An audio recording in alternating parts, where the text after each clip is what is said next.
This show discusses wrongful convictions, which includes discussions about violent crimes.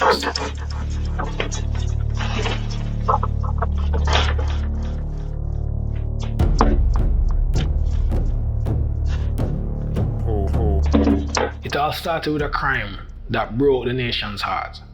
24th of September 2012, Irwin, St. James. In the night, men with guns held up a family of women and girls. What they did on Monday night, they go to the back of the house where one of the bedroom was, and the girl must have been on her bed, and they grab her by push away, force the window open, and put their hand in and grab her hair and put the gun to her head and tell her, don't move. If anybody in the house moved to call the police or anything, they were going to blow her head off. There were 5 in the house. 2 mothers, 2 teenagers, an 8-year-old girl. They took them to the field beside their house and raped them. The community was terrified. I am very traumatized. It is sad, it is sickening. The whole thing, it's crippling. We are in fear. I had to send away my 7-year-old child. I didn't tell her, but she heard about the incident and she's just crying. I have to send her out of the area. Police officers responding to the scene were devastated. We visited with a relative about 2 hours before you came here this morning, and one of my police officers that was on patrol with me actually broke down when we saw the relative sitting on the step as if he's lost. And the police promised that it would be a top-notch investigation. And I can tell Jamaica, this is not going to go down with the normal level of investigation, because already investigations have been intensified. We are going to bring these men to justice. Everybody, local, overseas, was upset. And soon some people were calling for tougher, harsher, stronger punishment. During the week, PNPYO President Junior Rose called for those convicted of rape to be publicly flogged, while children's advocate Betty Ann Blaine called for them to be put to death. 2 brothers were arrested, Kieran and Sheldon Brissett, 21 and 19 years old. They were questioned by the police for hours. They struggled to find a lawyer. The news came out that in solidarity with the victims, female lawyers in the parish had said they won't be representing men charged for this crime. They were beaten by inmates while in lockup. Eventually they got a lawyer, a great one, but that didn't solve things immediately. You see, when you're accused of a crime, you're innocent until proven guilty. But they said, listen, we want to prove we're innocent. So they volunteered their DNA. They said, take it, test it. We weren't there. Even after DNA ruled them out, the prosecution kept going, kept digging in. And predictably, as happens with the majority of cases in Jamaica, it fizzled out and died. The victims were needlessly dragged to court to testify about that horrific incident and to be asked, do you see the men here today who did it? And of course they said no, because DNA had already ruled these guys out. You may or may not know, but eventually DNA connected another man, Patrick Green, to the rapes in Irwin. He later confessed and he pleaded guilty and he was sentenced, and he's now serving time for those and other crimes. In fact, this man, the police eventually described as a serial rapist, pleaded guilty to and was connected to crimes across the country. I think in years to come, they will teach about this case in schools. At least I hope they will. That's because Irwin captured with profound clarity why due process of law matters and what happens when we decide to skip it. I want to talk to you today about wrongful convictions in Jamaica. I'm eager to start that conversation. But that concerns others, and while it is right to think about others, I wanted to start with something that more directly relates to you. Crime. Multiple polls have shown that the biggest concern for Jamaican people is crime. But here's the thing.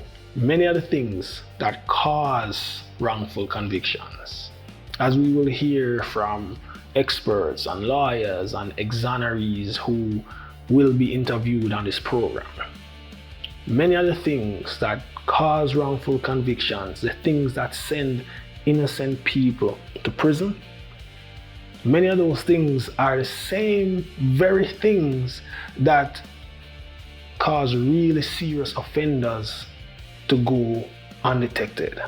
So today, I want to tell you a story about crime in Jamaica. I want to tell you this story of Patrick Green that you heard just now, but a little slower.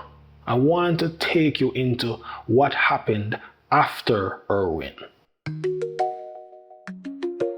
What happens when the justice system gets it wrong? When innocent people are convicted and sent to prison? When they've exhausted all their appeals but still aren't free? Does that ever happen in Jamaica?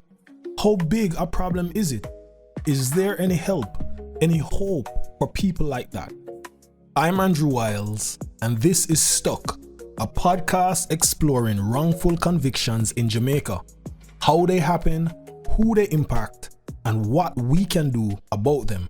Tell the judge, tell the jury, tell the news, them no hear me. Lose my mind, lose my time, lost my life nearly. Holding on barely, clearly the system feel me. Tell me who go clear me. Innocent till proven guilty, but on paper.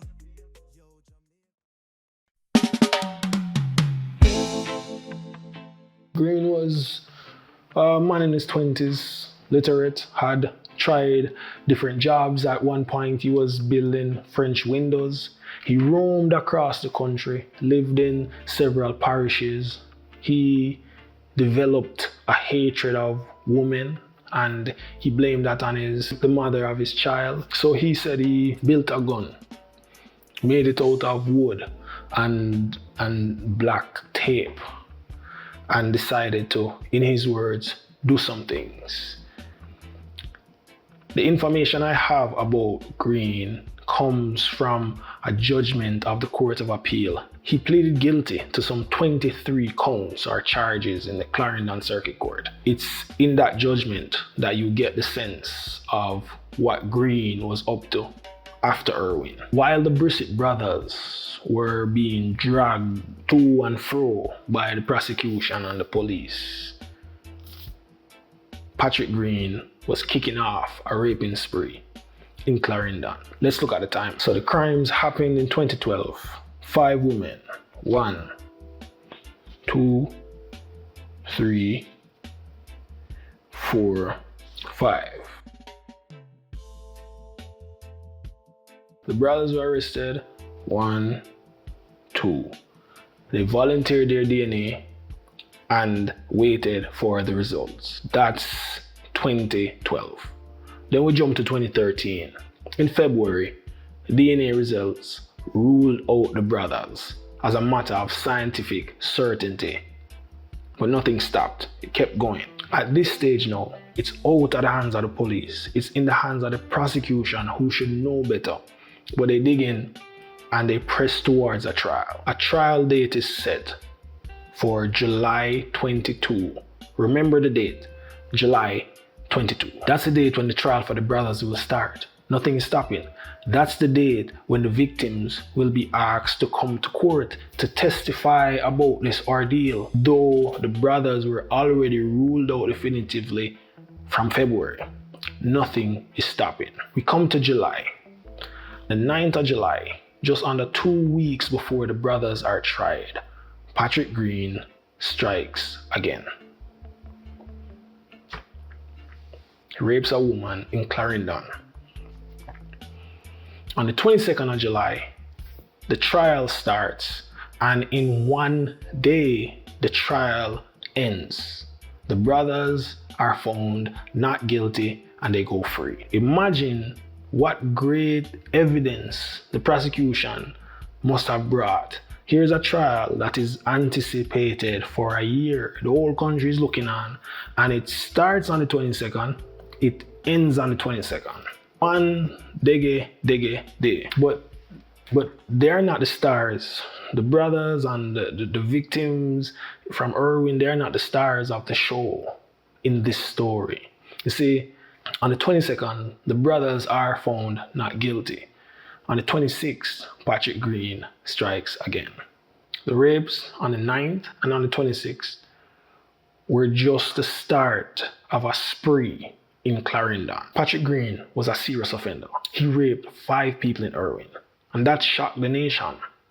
But it didn't stop there. After Irwin, he would go on to rape again, again, again, again, again, again, again, and again. He raped 8 women in Clarendon. I wish I could tell you that that is it, but it's not. I don't know the dates for these other victims, but Patrick Green continued again and again and again and again and again and again and again. 5 in Irwin, 8 in Clarendon, 7 someplace else. It was announced eventually that this man was connected to 20 rapes. But we are getting ahead of the story. That's July and August. We come up to September 2013. A year has passed and the victims from Irwin still have not gotten justice. Then in November 2013, it's published in the Star that Green is a wanted man. He's wanted in Clarendon and Manchester. Notably, he's not wanted in Mobay. But in January 2014, something happened. Something having really nothing to do with the police, nothing to do with DNA or technology or anything like that. People in the community of Mount Salem observed a man being suspicious. It turns out to be Green and another man, and they take them to the police station. And that is how this infamous person was caught. By February, he was charged with crimes in like 3 parishes. And in September, almost 2 years to the day, his DNA was finally linked to the crimes in Irwin. So, for more than 1 year, Patrick Green was allowed to wreak havoc on society. One man was allowed to cause irreparable damage to so many people.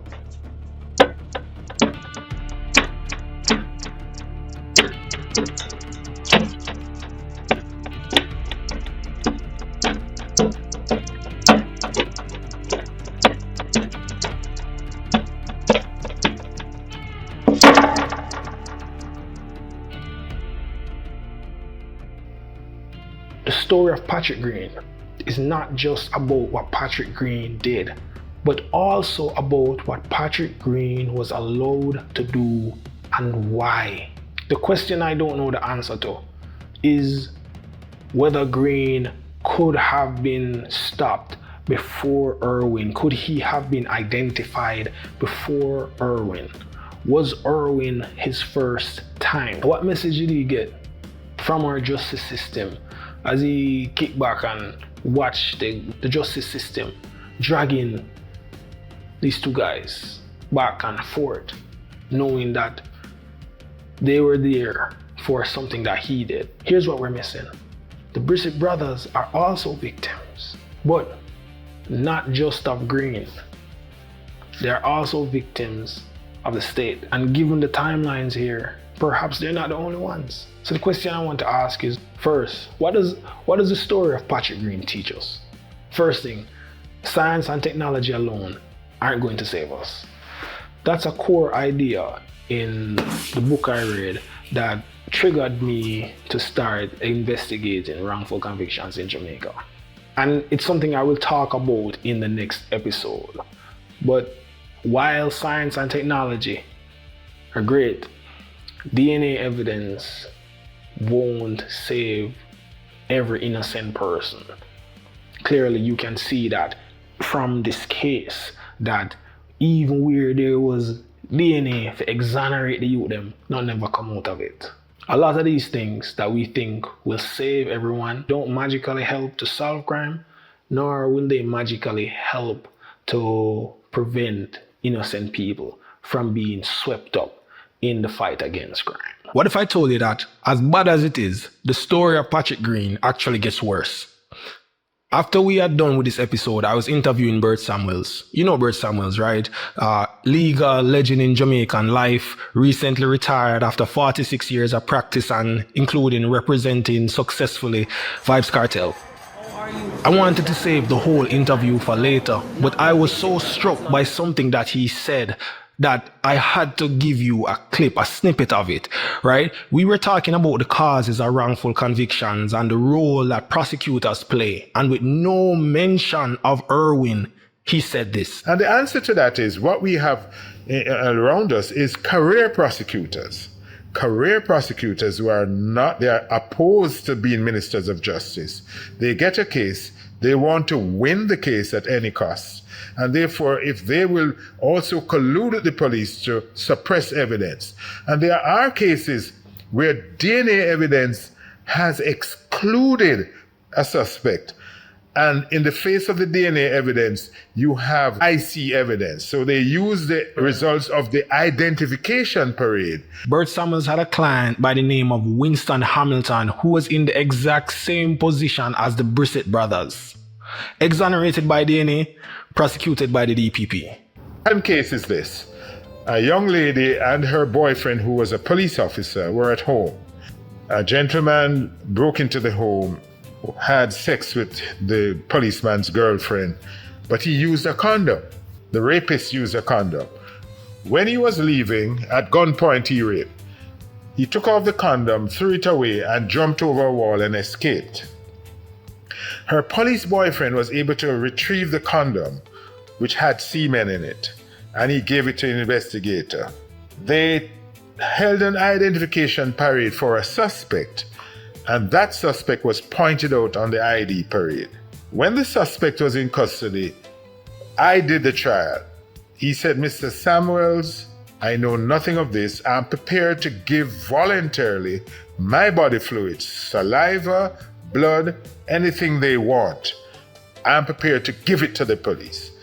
I had him sign that he's consenting to that, and we gave this to the police. When the results came, when they matched the sperm with his body fluids, he was excluded. When that happened, my client is still before the courts for rape. I wrote to the DPP's office and said, listen, the DNA evidence excludes our client, although he was positively pointed out on an ID parade by the victim. Do you believe that the DPP did not stop the case? It went to trial.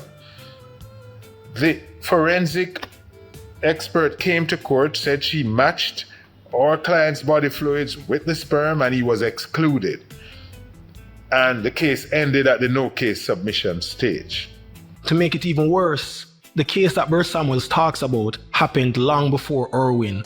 Winston Hamilton was acquitted in 2010, and Bert Samuels went public about his outrage. As far back as 2010, Winston Hamilton indicated that he was going to sue, and he did sue and win $3 million, but he won the money in 2015. But the point is, when the prosecution was putting the two brothers on trial, knowing that the DNA says it's not them, not only were they doing something that never makes sense in that case, they were doing something which they had tried in a case years before and it had failed. And they still decided to go on this very expensive journey to nowhere. And the question you might be asking is why? Why would the prosecution do that? So what you find happening is there is a tendency and a culture at the DPP's office which is called put it up and see what happens. That means you proceed with the case in the face of exclusory evidence by DNA. And that is what now you put the accused through the expense of a trial, you put the accused through the trauma of a trial, when it is very well known that the case has nowhere going. The story of Patrick Green, and on top of that, the story of Winston Hamilton, shows that we now learn when it comes to solving crime. Our gut reaction is always just to call for tougher sanctions, and we don't stop and examine the systems that we have to see if they are working. But there have always been Jamaicans, always, who have said that that is a losing strategy.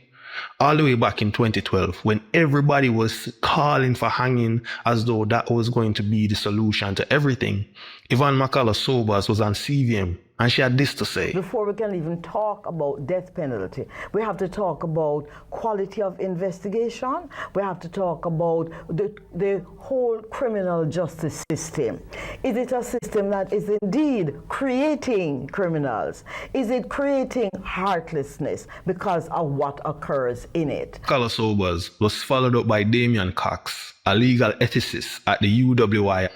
He said, listen me, the research from across the whole world has shown, no matter how high the penalties, people are always going to do the crime if they know they never have to do the time. What we have is a situation that we have in many jurisdictions, not just our own, in a lot of developing states, is somebody does something in broad daylight and their likelihood of getting caught, facing justice, is very, very low. Listen, all we have been hearing about crime from our leaders, from the 1970s, from the gun court, right up to these latest laws on mandatory minimum, is that we need to get tough, we need to get tough, we need to get tough. The story of Patrick Green teaches us that we need to get thorough. Yes, you can care about your safety. Of course you can care about your safety, but the story of Patrick Green teaches us that we should also care about justice. We should want a just system. A just system is more likely to guarantee the safety of everybody. When the system is just, the police and the prosecutors focus on the right person, the real offenders, the Patrick Greens. It also means that if you are ever falsely accused, you will have the full protection of the law. A just system doesn't needlessly drag victims through trials that we know will go nowhere. A just system doesn't think of anybody as collateral damage in the war against crime. It doesn't ask that we sacrifice one or two of our neighbors so that we can be happy. The story of Patrick Green teaches us what Martin Luther King Jr. said a long time ago. Justice is indivisible. Injustice anywhere is a threat to justice everywhere. Or as Jamaican people put it, unfair game, play twice. If you're digging a hole for your neighbor, dig one for yourself.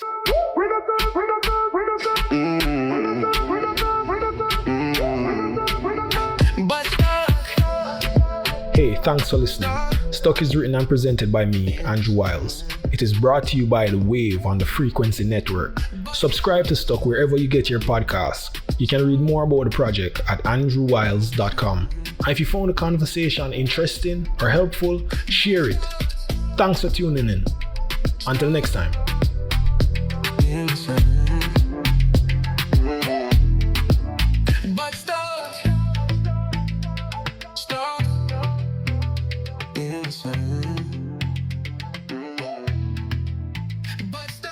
This podcast is for information only. It's not legal advice. The people you hear are sharing their own opinions. If you think you need legal help, you have to get an attorney. This show discusses wrongful convictions, which includes discussions about violent crimes.